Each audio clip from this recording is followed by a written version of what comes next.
নমস্কাৰ, আজি হৈছে 20 মে। এই মুহূৰ্তত কেইবাটাও ব্ৰেকিং নিউজ আহি পৰিছে। দিব লৈছোঁ ৰাতিপুৱাৰ প্ৰথমটো পলিটিকেল ব্ৰেকিং নিউজ। মিছা কথা কৈ কৈ মুছলমান মানুহৰ পৰা ভোট ল'ব নোৱাৰে কংগ্ৰেছে, এই মন্তব্য কৰিছে পীযুষ হাজৰিকাই। অসমত অহা 20-30 বছৰলৈ কংগ্ৰেছৰ চৰকাৰ নাহে। অসমৰ মুছলমান ৰাইজে এই কথা বুজি পাইছে। আগন্তুক নগাঁও লোকসভাৰ উপ নিৰ্বাচনত মুছলমান ৰাইজে বিজেপিক ভোট দিব। ৰূপহীত উপস্থিত হৈ এই মন্তব্য কৰিছে নৱনিযুক্ত বিধায়ক তথা প্ৰাক্তন মন্ত্ৰী পীযুষ হাজৰিকাই। আন এটা খবৰ, বিজেপি চৰকাৰৰ দিনতে হৈছে সৰ্বাধিক ধৰ্মান্তকৰণ। ধেমাজিত 2023-ত 65টা গীৰ্জাঘৰ আছিল, বৰ্তমান 275টালৈ বৃদ্ধি পাইছে। লোক প্ৰলোভন দি খ্ৰীষ্টান ধৰ্মলৈ চলিছে ধৰ্মান্তকৰণ। সংবিধানত 342 নং অনুচ্ছেদ সংশোধন কৰি ধৰ্মান্তৰিত লোকক জনজাতি তালিকাৰ পৰা নাম কৰ্তন কৰক। জনজাতি সুৰক্ষা মঞ্চৰ উত্তৰ পূবৰ আহ্বায়ক বিনোদ কুম্বাঙৰ এই মন্তব্য। আগবঢ়াইছোঁ আন এটা খবৰ, মিয়াৰ পক্ষ ল'বলৈ লাজ লগা নাই নেকি? মিয়াৰ প্ৰীতি দেখুৱাইছে বসন্ত কুমাৰ গোস্বামীয়ে। অপদাৰ্থ বসন্ত কুমাৰ গোস্বামী, এই মন্তব্য কৰিছে আকাশ শইকীয়াই। অসম সাহিত্য সভাৰ নাম বদনাম কৰিছে বসন্ত কুমাৰ গোস্বামীয়ে। বসন্ত কুমাৰ গোস্বামীক গতিয়ে বাহিৰ কৰি দিয়ক সাহিত্য সভাৰ পৰা। মিয়া মানে হৈছে চোৰ, মিয়া মানে হৈছে ডকাইত আৰু মিয়া মানে হৈছে ধৰ্ষণকাৰী। মিয়াৰ পক্ষ ল'বলৈ লাজ লগা নাই নেকি বসন্ত কুমাৰ গোস্বামীৰ, এই প্ৰশ্ন উত্থাপিত কৰিছে আকাশ শইকীয়াই। আকাশ শইকীয়াৰ তৰফৰ পৰা কোৱা হৈছে যে মিয়াই সঘনে কি কৰি আহিছে সেয়া আমি দেখি আহিছোঁ। বড়ো মিচিং যদি অসমীয়া নহয় তেন্তে অসমীয়া কোন? বসন্ত কুমাৰ গোস্বামীয়ে দেখুওৱা মিয়া প্ৰীতি ভাল হোৱা নাই। মিয়াই সঘনে কি কৰি আহিছে সেয়া আমি দেখি আহিছোঁ। এনেকুৱা ব্যক্তিৰ বিৰুদ্ধে চৰকাৰে ল'ব লাগে কঠোৰ সিদ্ধান্ত। বসন্ত কুমাৰ গোস্বামীৰ বিতৰ্কিত মন্তব্যক লৈ সৰব হৈ পৰিছে আকাশ শইকীয়া। দিব লৈছোঁ আন এটা খবৰ, ইন্ধন নাটনিৰ মাজতে ৱৰ্ক ফ্ৰম হোমৰ প্ৰযোজ্য কৰিলে চৰকাৰে। সপ্তাহত 2 দিন ঘৰৰ পৰাই কাম কৰিব লাগিব সকলো কৰ্মচাৰীয়ে। সকলো চৰকাৰী বেচৰকাৰী কৰ্মচাৰীলৈ এই ডাঙৰ নিৰ্দেশনা দিলে চৰকাৰে। জৰুৰীকালীন সেৱাক বাদ দি সকলো চৰকাৰী কৰ্মচাৰীৰ বাবে প্ৰযোজ্য হ'ব এই নিয়ম। প্ৰধানমন্ত্ৰীৰ আহ্বানলৈ সঁহাৰি জনাই এই বৃহৎ সিদ্ধান্ত লৈছে দিল্লী চৰকাৰে। চৰকাৰী কৰ্মচাৰীক নিৰ্দেশ আৰু বেচৰকাৰী খণ্ডলৈ আহ্বান মুখ্যমন্ত্ৰীৰ। পেট্ৰল ডিজেলৰ নাটনি দূৰ কৰিবলৈ এই বৃহৎ সিদ্ধান্ত লৈছে দিল্লী চৰকাৰে। অসমতো এই নিয়ম শীঘ্ৰে প্ৰযোজ্য হোৱাৰ সম্ভাৱনা আছে।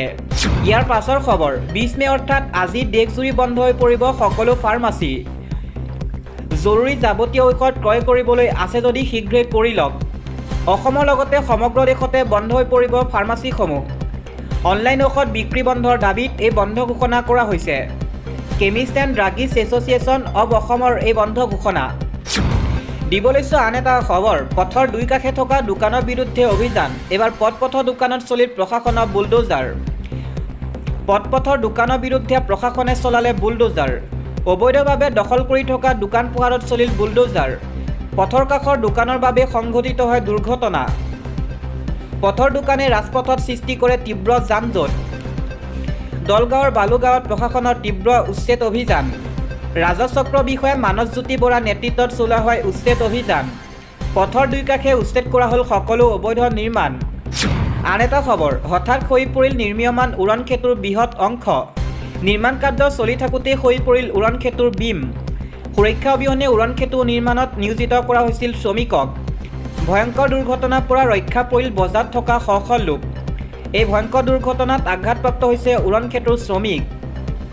অতি নিম্ন মানদণ্ডৰে নিৰ্মাণ কাৰ্য কৰাৰ অভিযোগ স্থানীয় জনতাৰ। উৰণ সেতুখনৰ নিৰ্মাণৰ দায়িত্বত আছিল ঝাণ্ডু নামৰ কোম্পানীটো। গোসাইগাঁৱৰ শ্ৰীৰামপুৰৰ 4 লেনযুক্ত ৰাষ্ট্ৰীয় ঘাইপথত এই ঘটনা সংঘটিত হৈছে। শ্ৰীৰামপুৰত ধুবুৰী সংযোগী ৰাষ্ট্ৰীয় ঘাইপথত চলি আছিল নিৰ্মাণ কাৰ্য। ইয়াৰ পাছৰ খবৰ, ৰাজ্যত নতুনকৈ 15 লাখ পৰিয়ালে লাভ কৰিব চৰকাৰী পকীঘৰ। ৰাজ্যৰ লাখ লাখ দৰিদ্ৰ পৰিয়ালৰ বাবে আহি গ'ল এটা ভাল খবৰ। শীঘ্ৰে নতুনকৈ 15 লাখ লোকে লাভ কৰিব চৰকাৰী পকীঘৰ। চৰকাৰী ঘৰ নোপোৱা প্ৰতিটো দৰিদ্ৰ পৰিয়ালে লাভ কৰিব চৰকাৰী পকীঘৰ। শীঘ্ৰে কৰক আবেদন। চৰকাৰী ঘৰ লাভৰ বাবে শীঘ্ৰেই সাজু কৰক নথিপত্ৰ। নথিপত্ৰসমূহ হৈছে ৰেচন কাৰ্ড, আধাৰ কাৰ্ড, পেন কাৰ্ড থাকিলে লাভ কৰিব চৰকাৰী পকীঘৰ। গাঁও আৰু নগৰৰ সকলো দৰিদ্ৰ পৰিয়ালে লাভ কৰিব চৰকাৰী পকীঘৰ। দিব লৈছোঁ আন এটা খবৰ, পেঞ্চনৰ কাম খেলি মেলি কৰা চৰকাৰী কৰ্মচাৰীৰ বিপদ নিশ্চিত। এই সকিয়নি মুখ্যমন্ত্ৰী হিমন্ত বিশ্ব শৰ্মাৰ। এতিয়াৰ পৰা পেঞ্চনৰ বাবে তাঁত বাতি কৰিব নালাগে কৰ্মচাৰীয়ে। সময়মতে হ'ব লাগিব পেঞ্চনৰ কাম। পেঞ্চনৰ কাম পলম কৰা চৰকাৰী কৰ্মচাৰীৰ বিপদ নিশ্চিত। পেঞ্চন কেছ নিষ্পত্তি নকৰা কৰ্মচাৰীক কৰ্তন হ'ব দৰমহা। ৰাজ্যৰ মুখ্যমন্ত্ৰী হিমন্ত বিশ্ব শৰ্মাই দিছে এই কঠোৰ নিৰ্দেশনা। নিয়ম নামানিলে লগে লগে লোৱা হ'ব একশ্যন। দিব লৈছোঁ আন এটা পলিটিকেল ব্ৰেকিং নিউজ। জীয়াই থকালৈকে অজাপৰ হৈ কাম কৰা প্ৰতিশ্ৰুতি দিও দলত্যাগ ৰাজেন গোহাঁই। কাৰণ ক'লে জ্যেষ্ঠ নেতাগৰাকীয়ে। নিৰ্বাচনত পৰাজিত হোৱাৰ পাছতে অজাপ এৰিলে ৰাজেন গোহাঁই। পুনৰ যোগ দিব নেকি বিজেপিত, নে কংগ্ৰেছৰ প্ৰাৰ্থীত্বৰে অৱতীৰ্ণ হ'ব নগাঁও লোকসভা উপ নিৰ্বাচনত? জীয়াই থকালৈকে অসম জাতীয় পৰিষদত দলৰ হৈ কাম কৰাৰ প্ৰতিশ্ৰুতি দিয়া প্ৰাক্তন কেন্দ্ৰীয় মন্ত্ৰী ৰাজেন গোহাঁই অৱশেষত ত্যাগ কৰিলে লুৰিণজ্যোতি গগৈ নেতৃত্বাধীন অসম জাতীয় পৰিষদ। বিগত বৰ্ষৰ 4 নৱেম্বৰত অসম জাতীয় পৰিষদ দলত যোগদান কৰি দলটোৰ কাৰ্যকৰী সভাপতিৰ দায়িত্ব গ্ৰহণ কৰিছিল ৰাজেন গোহাঁই। আঞ্চলিক দল অসম জাতীয় পৰিষদত যোগদান কৰিয়ে বিগত বিধানসভা নিৰ্বাচনত বিৰোধী ঐক্যৰ সমৰ্থনত অজাপৰ প্ৰাৰ্থী হিচাপে নগাঁৱৰ ব্ৰহ্মপুৰ বিধানসভা সমষ্টিৰ পৰা নিৰ্বাচনত অৱতীৰ্ণ হৈছিল ৰাজেন গোহাঁই। কিন্তু বিজেপি প্ৰাৰ্থী জিতু গোস্বামীৰ হাতত তেওঁ পৰাজয় বৰণ কৰে। বিজেপি প্ৰাৰ্থী জিতু গোস্বামীয়ে মুঠ 1,17,127টা ভোট লাভ কৰাৰ বিপৰীতে বিৰোধী ঐক্যৰ সমৰ্থিত অসম জাতীয় পৰিষদৰ প্ৰাৰ্থী ৰাজেন গোহাঁই মাত্ৰ 60,983টা ভোট লাভ কৰে। ফলত 56,141টা ভোটৰ ব্যৱধানত পৰাজিত হয় জ্যেষ্ঠ নেতাগৰাকী। বিধানসভা নিৰ্বাচনত শোচনীয়ভাৱে পৰাজিত হোৱাৰ পাছত সোমবাৰে হঠাৎ অসম জাতীয় পৰিষদৰ সভাপতি লুৰিণজ্যোতি গগৈয়ে দলটোৰ দায়িত্ব এৰি পদত্যাগ পত্ৰ প্ৰেৰণ কৰে নেতাগৰাকীয়ে। ৰাজেন গোহাঁই পদত্যাগক লৈ ৰাজ্য ৰাজনীতিত আৰম্ভ হৈছে সৰব চৰ্চা। বিজেপি দলৰ পৰা কেইবাবাৰো লোকসভাৰ প্ৰাৰ্থিত্ব লাভ, কেন্দ্ৰীয় মন্ত্ৰিত্ব লাভ কৰাৰ পাছতো বিজেপি দল ত্যাগ কৰি অসম জাতীয় পৰিষদ দলত যোগদান কৰিছিল তেওঁ। আঞ্চলিক দল অসম জাতীয় পৰিষদত যোগদান কৰি নগাঁৱত উপস্থিত হৈ বিজেপি দল আৰু চৰকাৰক সমালোচনাৰে থকা সৰকা কৰাৰ লগতে অসম জাতীয় পৰিষদৰ পৰা জীৱনৰ অন্তিমটো নিৰ্বাচনত অৱতীৰ্ণ হোৱাৰ কথা ব্যক্ত কৰিছিল ৰাজেন গোহাঁই। আনকি জীয়াই থকালৈকে অসম জাতীয় পৰিষদ দলৰ হৈ কাম কৰিব বুলিও সংবাদ মাধ্যমৰ সন্মুখত তেওঁ এক প্ৰকাৰ প্ৰতিশ্ৰুতি প্ৰদান কৰিছিল। জীৱনৰ অন্তিমটো নিৰ্বাচনত অৱতীৰ্ণ হোৱাৰ ইচ্ছা প্ৰকাশ কৰি জীয়াই থকালৈকে অসম জাতীয় পৰিষদ দলৰ হৈ কাম কৰিব বুলি ৰাজেন গোহাঁই দিয়া প্ৰতিশ্ৰুতিৰ বাতৰি চলিত বৰ্ষৰ 5 ফেব্ৰুৱাৰীত প্ৰকাশ পাইছিল। কিন্তু শেহতীয়াকৈ বিধানসভা নিৰ্বাচনত শোচনীয়ভাৱে পৰাজিত হোৱাৰ পাছত হঠাৎ সকলো প্ৰতিশ্ৰুতি পাহৰি অসম জাতীয় পৰিষদ ত্যাগ কৰে ৰাজেন গোহাঁই। নিজৰ প্ৰতিশ্ৰুতিক ভৰিৰে মোহাৰি আঞ্চলিক দল ত্যাগ কৰে ৰাজেন গোহাঁই। এতিয়া সন্মুখীন হৈছে সমালোচনাৰো। অসম জাতীয় পৰিষদ ত্যাগ কৰা ৰাজেন গোহাঁয়ে পৰৱৰ্তী কোন ৰাজনৈতিক দলত যোগদান কৰিব তাক লৈও ব্যাপক চৰ্চা আৰম্ভ হৈছে। ৰাজ্যৰ ৰাজনৈতিক মহলত ৰাজেন গোহাঁই পুনৰ বিজেপি দললৈ উভতিব বুলি একাংশৰ মাজত চৰ্চা আৰম্ভ হোৱাৰ বিপৰীতে কংগ্ৰেছ দলত যোগদান কৰি ৰাজেন গোহাঁই নগাঁও লোকসভাৰ উপ নিৰ্বাচনত অৱতীৰ্ণ হ'ব বুলিও চৰ্চা কৰিছে আন একাংশই। এনে সময়তে ৰাজেন গোহাঁই নিজৰ স্থিতি স্পষ্ট কৰি কয়, মানুহে বহুত কথা কৈ থাকিব, কিন্তু মই ৰাজনীতিৰ পৰা অলপ দূৰত থাকিব বিচাৰোঁ। সম্পূৰ্ণ ব্যক্তিগত কাৰণত মই অসম জাতীয় পৰিষদৰ পৰা পদত্যাগ কৰিছোঁ। পৰৱৰ্তী সময়ত ৰাজনৈতিক দলত যোগদান কৰিম নে নাই এই সন্দৰ্ভত প্ৰশ্ন নকৰাই ভাল। পূৰ্বে বিজেপি দলৰ প্ৰাৰ্থিত্বৰে নগাঁও লোকসভা সমষ্টিৰ পৰা একেৰাহে 4বাৰকৈ সাংসদ হিচাপে নিৰ্বাচিত হোৱাৰ উপৰিও নৰেন্দ্ৰ মোদীৰ প্ৰথমটো কাৰ্যকালত কেন্দ্ৰীয় চৰকাৰৰ ৰাজ্যিক ৰেল মন্ত্ৰীৰ দায়িত্বও লাভ কৰিছিল ৰাজেন গোহাঁই। 2014 চনৰ লোকসভা নিৰ্বাচনত সাংসদ হিচাপে নিৰ্বাচিত হোৱাৰ পাছত অসমৰ বিজেপি চৰকাৰৰ বিৰুদ্ধে ৰহাত এইমছৰ দাবীৰে সৰব হৈ পৰিছিল ৰাজেন গোহাঁই।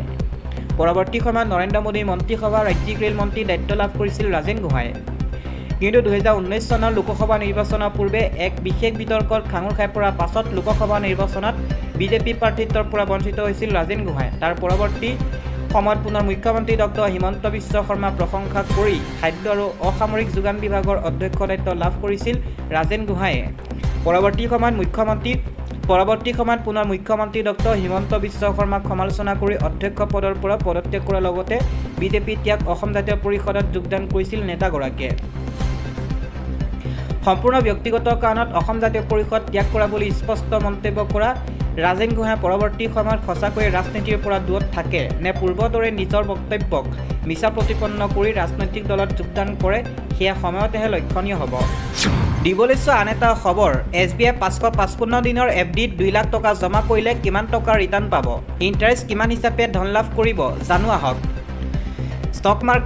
ষ্টক মাৰ্কেট আৰু মিউচুৱেল ফাণ্ডত ইনভেষ্ট বৃদ্ধি পোৱাৰ পিছতো বৃহৎ সংখ্যক লোকে এতিয়া ফিক্সড ডিপজিট চমুকৈ FDক আটাইতকৈ নিৰাপদ ইনভেষ্টমেণ্ট বুলি গণ্য কৰে। বিশেষকৈ যিসকলে বিপদ নোহোৱাকৈ নিশ্চিত ৰিটাৰ্ণ বিচাৰে তেওঁলোকৰ বাবে FDয়ে প্ৰথম পছন্দ।